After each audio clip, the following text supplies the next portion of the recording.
Welcome back. It's been a while. We are here in Ben's garage. Yeah, I've not put a video out for a while, so I do apologise. No reason, just sort of haven't had anything interesting to video. I thought, well, rather than just whack out shite. Anyway, today we're just going to have a little bit of a look over the Range Rover, get it prepared for winter. We've already had a few frosts here in the Haute-Vienne in France. We had a bit of snow the other day. I'll put a few pictures up now. Do like a bit of snow, but it wasn't enough to come out and play in the car. So we have got the all-terrain tyres back on it. Now, I know it is a bit of a touchy subject here in France, these tyres. Tina got a puncture in our Track Max Privolos the other day. Now, I don't know if it's a puncture because I can't see anything in the tyre, or if it was just run flat. Now, I did switch the TPMS sensors off for when we was off-roading. I never switched them back on. If they'd have been on, perhaps she would have got a warning, and she has driven it a bit flat. But anyway, she managed to get the garage to come out, because she's capable of changing a wheel, but they're so bloody heavy. She couldn't lift it out the boot or anything like that. So luckily she was quite close to our local garage. They put the spare on, but they will not bloody put like for like on there. They've really clamped down on this tyre situation now in France. I will do a video on it.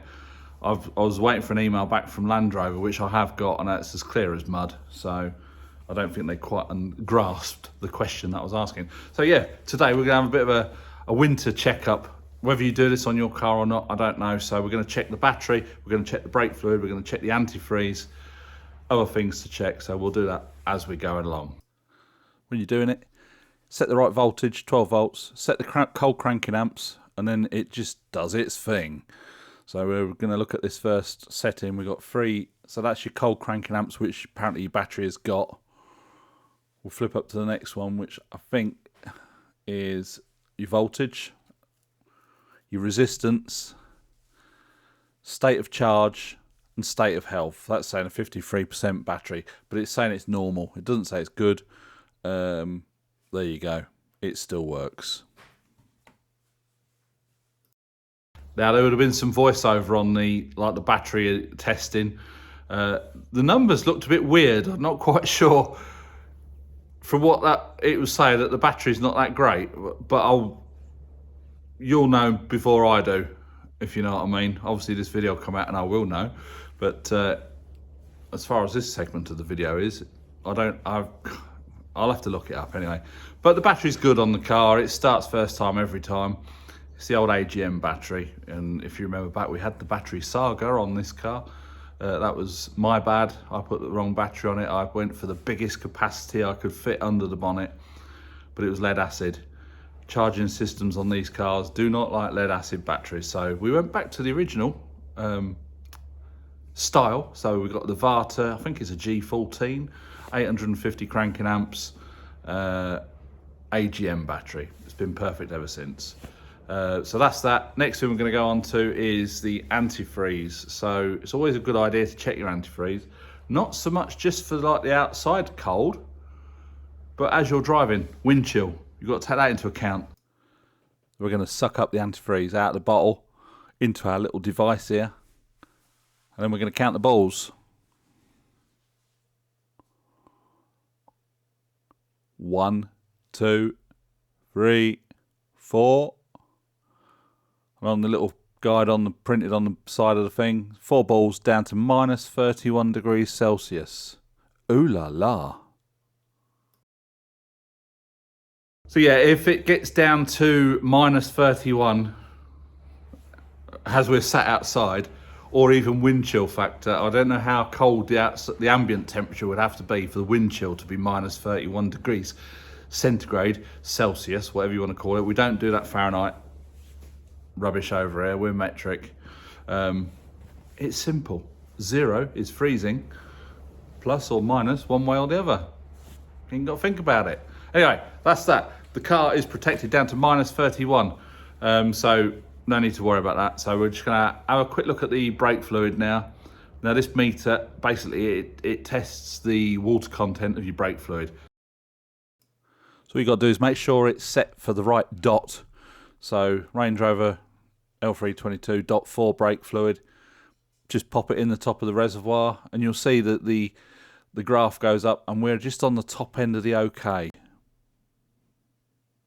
So that's on the top end of OK, the moisture content in your brake fluid. Now, I know you might get some people who don't really understand, why does that make any difference? Well, brake fluid obviously doesn't freeze when it gets cold, but the more moisture content, obviously brake fluid, I can't remember what the word is now, it absorbs water if it's all opened up. It's also quite a good paint stripper, so be careful when you're dealing with brake fluid. If you get it all over your paint, you could have a disaster on your hands. But yeah, the more water content in your brake pipe, in your brake system, the more likelihood, if you get really cold weather, that it will freeze. And then, you know, potentially no brakes, which is never a good thing when you're driving something 2.7 ton and you need to stop.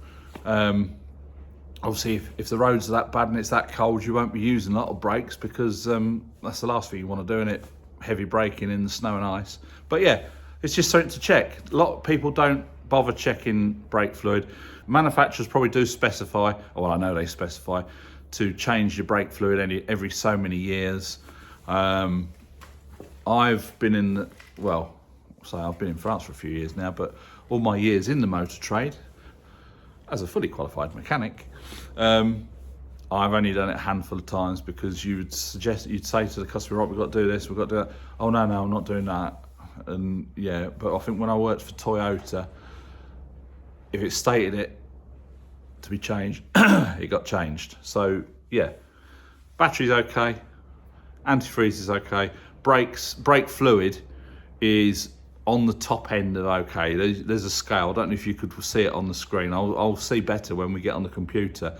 There's a sliding scale, so the more moisture content in it, it starts off quite narrow and it goes out like that, and we're at the top end of okay. So at some point next year, maybe if we do a bit of brake work on the car, might be able to put some pads on it again soon, who knows. Maybe flush the brakes out, some fresh fluid in it. I'll say brake fluid does absorb moisture, so bear that in mind. Other things you want to do, check your tyre pressures, make sure your tyres are good.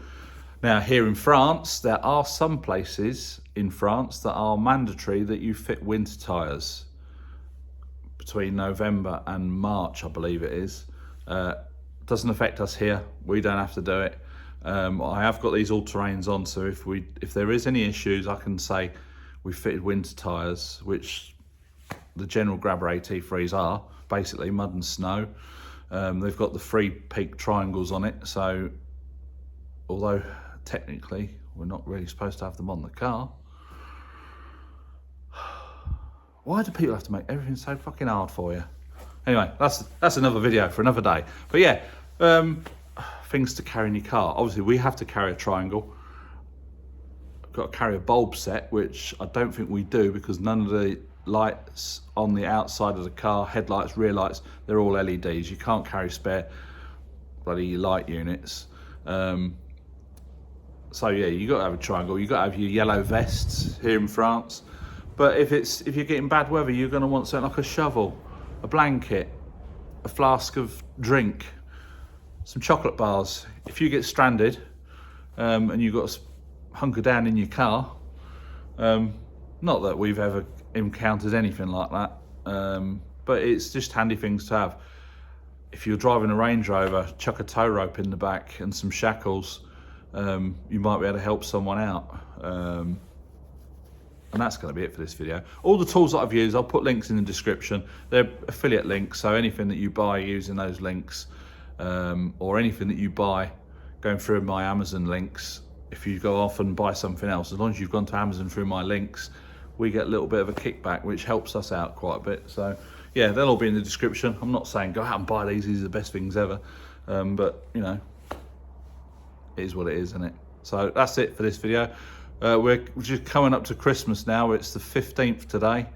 We're 10 days away. Well, yeah, I do like a bit of Christmas. I'm not going to bother with a Christmas live stream this year. I say I've not been keeping the videos going, so the views have gone right down. So I'm not going to put pressure on myself to do a live stream. I might put, I've got some ideas for some videos. I've got, you know, but they'll be coming along shortly and you'll be able to see them. So anyway, I think that's it. Yeah. Anyway, catch you in the next video. If I don't put one out before, have a Merry Christmas and a Happy New Year, and we will see you all in 2026. It is likely that I will put another video out. I don't know. Watch this space. Anyway, catch you in the next one. Bye for now.